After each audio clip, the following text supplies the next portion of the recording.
Hello viewers, আজ আমরা দেখতে চলেছি একটি মানুষ আর একটি নিঃস্বার্থ কুকুরের ভালোবাসা নিয়ে নির্মিত একটি মুভিটি দেখার পর আপনার চোখে পানি আসতে বাধ্য। মুভিটি সারা পৃথিবীতে অনেক জনপ্রিয়তা পেয়েছে। গল্পটি শুরু হয় এখান থেকে। একটি কুকুর এই ফার্ম হাউস থেকে পালিয়ে যায়। তখন কুকুরটি একটি এলাকায় এসে পড়ে। এদিকে আমরা ধর্মাকে দেখতে পাই। ধর্মা ছিল খুবই অগোছালো। পৃথিবীতে তার আপন বলতে কেউ নেই।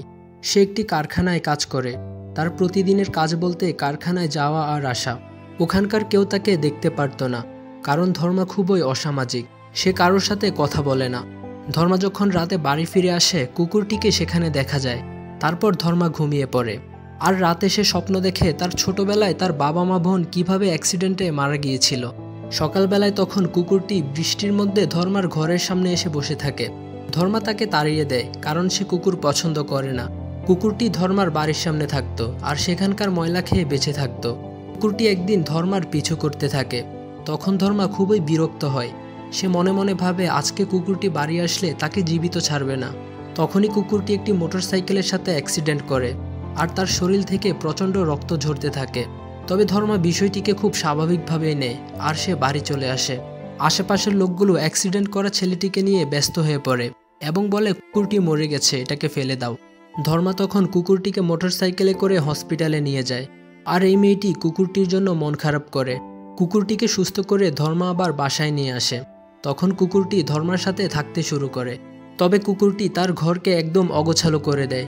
ধর্মা তখন সিদ্ধান্ত নেয় কুকুরটিকে বিক্রি করে দিবে। কিন্তু যারা কুকুরটি কিনতে আসে, কুকুরটি তার ঘরের এই অবস্থা করেছে দেখে তারা সেখান থেকে চলে যায়। এদিকে তার এলাকার লোকেরা বলে কলোনিতে কুকুর পালা যাবে না, আর তারা ধর্মাকে খুবই অপমান করে। আর কুকুরটিকে দেখে মনে হচ্ছিল সেও কষ্ট পেয়েছে। ধর্মা হঠাৎ করে একদিন অসুস্থ হয়ে পড়ে আর কুকুরটি তখন অ্যাম্বুলেন্সের সাথে দৌড়ানো শুরু করে এবং দৌড়াতে দৌড়াতে সে হসপিটালে পৌঁছে যায়। ধর্মা এটি দেখে খুব অবাক হয়ে যায়। তবে একদিন কুকুরটিকে ধর্মা আসলেই বিক্রি করে দেয়। কিন্তু কুকুরটিকে হারিয়ে সে খুব অসুস্থ হয়ে পড়ে আর কুকুরটিকে মিস করতে থাকে। তাই সে সেখান থেকে কুকুরটিকে আবার নিয়ে চলে আসে। আর সেদিন সে কুকুরটির নাম দেয় চার্লি 777। চার্লিকে সে খুবই ভালোবেসে ফেলে। সে যেখানে যেত চার্লিকে সাথে নিয়ে যেত। একদিন সে কাজ শেষ করে বাসায় এসে দেখে চার্লি ঘরের মধ্যে পড়ে আছে আর দেখতে পায় চার্লি অসুস্থ হয়ে জ্ঞান হারিয়ে ফেলেছে। ধর্মা তাকে জলদি করে হসপিটালে নিয়ে যায় আর ডক্টর তখন বলে চার্লির ক্যান্সার হয়েছে। ধর্মা এসব শুনে আঁতকে ওঠে। ডক্টর বলে চার্লি 2 বছরের মধ্যে মারা যাবে আর তাকে কোনোভাবেই সুস্থ করা সম্ভব নয়। ধর্মা তখন সিদ্ধান্ত নেয় চার্লিকে নিয়ে কাশ্মীর যাবে আর তাকে বরফের রাজ্যে নিয়ে যাবে। তাই সে বাড়ি থেকে বেরিয়ে পড়ে। তখন সেই ছোট্ট মেয়েটি খুব কান্না করে, কারণ সেও চার্লিকে খুব ভালোবাসত। একদিন ধর্মা চার্লিকে নিয়ে সমুদ্রের পাশে বসেছিল। তখন ডক্টর তার হোয়াটসঅ্যাপে একটি ভিডিও পাঠায় এবং এটি চেক করতে বলে। চার্লিকে একটি ড্রাগের ইঞ্জেকশন দেওয়া হয়েছিল, যার কারণে তার আজ ক্যান্সার হয়েছে। আর এটি দিয়েছিল ফার্ম হাউসে থাকা লোকটি। ধর্মা তখন সেই ফার্ম হাউসে যায় আর লোকটিকে মেরে মাটিতে পুঁতে দেয়। আর এসব দেখে চার্লি খুব খুশি হয়। এভাবে চার্লি সারা দেশ ঘুরতে থাকে। আর এভাবে একদিন ধর্মার সাথে এই মেয়েটির দেখা হয়।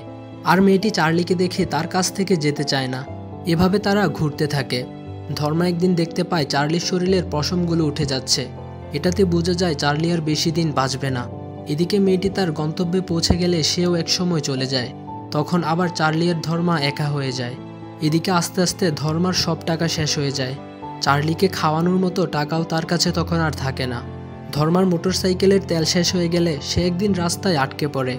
এমন সময় সেখানে গাড়ি দিয়ে একটি লোক আসে আর তার সাথে একটি কালো কুকুরও ছিল। লোকটি তখন ধর্মাকে তার ফার্ম হাউসে নিয়ে যায় আর সেখানে কালো কুকুরটির সাথে চার্লির বন্ধুত্ব হয়ে ওঠে। সেখানে কিছুদিন থাকার পর একটা সময় চার্লি আর ধর্মা লোকটির কাছ থেকে বিদায় নিয়ে সেখান থেকে চলে আসে। তখন ধর্মা চার্লিকে নিয়ে একটি ডগ চ্যাম্পিয়নশিপে চলে আসে। ধর্মাকে তখন পার্টিসিপেন্টের ট্যাগ লাগিয়ে দেওয়া হয়। এসব দেখে সে অবাক হচ্ছিল। কুকুরগুলো সেখানে একে একে পারফর্ম করতে থাকে আর সবগুলো কুকুর অবিশ্বাস্য পারফর্ম করছিল।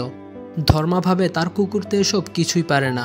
একটা সময় চার্লির সিরিয়াল চলে আসে। হঠাৎ করে চার্লি খাবার দেখতে পেয়ে সেখানে দৌড় দেয়। এসব দেখে সবাই খুব হাসাহাসি করে। বিচারকরা তখন ধর্মাকে খুবই অপমান করে। তারা বলে তাদের 30 বছরের অভিজ্ঞতায় এমন ইউজলেস মানুষ দেখেনি। তার জন্য পুরো অনুষ্ঠানটি খারাপ হয়ে গেছে। এসব শুনে চার্লি ঘেউ ঘেউ শুরু করে। দেখে মনে হয় সে যেন এসব কথা শুনে খুব কষ্ট পেয়েছে। ধর্মা চার্লিকে তখন খুব বকা দেয়, তুমি খাবার আর ঘুম ছাড়া কিছুই করতে পারো না। তোমার জন্য সবাই আমাকে অপমান করেছে। ধর্মা তখন একটি সিঁড়িতে গিয়ে বসে পড়ে। সেখানে তখন চার্লি এসে বসে পড়ে আর ধর্মার সাথে রাগ ভাঙানোর চেষ্টা করে। বিচারক এবং দর্শকরা এসব দেখে অবাক হয়ে যায়, একটি কুকুর কিভাবে এমনটা করতে পারে। সেখানে তখন চার্লি সবচেয়ে উঁচু দেওয়ালটি পার হয়ে সেদিন সেরা কুকুরের পুরস্কারটি পেয়ে যায়। মূলত এখান থেকেই চার্লির সম্পর্কে পুরো পৃথিবীর মানুষ জানতে পেরেছিল। ধর্মা চার্লিকে নিয়ে আবার বেরিয়ে পড়ে, তবে এবার ধর্মার কাছে আর একটি টাকাও থাকে না, তাই সে তার বাইকটি এবার বিক্রি করে দেয়। তারপর ধর্মা চার্লিকে নিয়ে কাশ্মীরের উদ্দেশ্যে রওনা দেয়, তবে রাস্তায় কিছু আর্মি টিম তাদের গাড়ি আটকে দেয়, কারণ সামনের রাস্তা বন্ধ। চার্লিকে এবং ধর্মাকে তাদের ক্যাম্পে নিয়ে আসে। ধর্মা আর চার্লি কাশ্মীরে পৌঁছে যায়, তারা সেখানে আনন্দ করতে থাকে। তবে এটি ছিল একটি স্বপ্ন। ধর্মা সকালে উঠে দেখে চার্লি সেখানে নেই। সে সব জায়গায় খুঁজেও চার্লিকে পায় না। দিশাহীনভাবে ছুটতে ছুটতে ধর্মা কাশ্মীরে পৌঁছে যায়। সেখানে ছোট্ট একটি ঘরের সামনে চার্লিকে দেখতে পায়, তবে চার্লির সময় তখন প্রায় শেষ। ধর্মার কোলেই চার্লি মারা যায়। ধর্মা অনেক জোরে জোরে কান্না করতে থাকে। ধর্মা তখন ঘরের ভিতর থেকে কিছু একটার শব্দ শুনতে পায়।